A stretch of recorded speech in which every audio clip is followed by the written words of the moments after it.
আসসালামু আলাইকুম, কেমন আছেন আপুরা ভাইয়ারা? আমি গত ১০-১২ বছর ধরে সেলাই কাজ করি। আবার ২-৩ বার আমি থ্রি পিস আনি। হয়তো তখন অনলাইনে দেওয়া হয় নাই, কারণ তখন অনলাইনে আমি এতটা অ্যাক্টিভ ছিলাম না। আ এই কারণে। কিন্তু এবার ভাবলাম যে একটু অনলাইনেও শেয়ার করি, তাই আপনাদের সাথে শেয়ার করলাম। আর আমি যেহেতু সেলাই কাজ করি, এর জন্য আমার যে আপুরা আমার কাছে সেলাই করতে আসে, সেই আপুরা বলে আমাকে যে, "আপু, আপনি আবার থ্রি পিস আনেন, আমরা নিব।" তো আমি ঈদের আগে কিছু থ্রি পিস আনলাম, অল্প থ্রি পিস কমে বাসায় পরার জন্য। আর কমের মধ্যে ভালো থ্রি পিস আনলাম।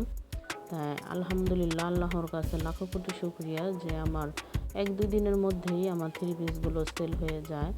আর আমার জন্য ২টা রাখি। আ এই আরকি। তাই আপনারা সবাই দোয়া করবেন আল্লাহ যেন আমাকে সুস্থ রাখে আর সামনে যেন এগিয়ে যেতে সাহায্য করে।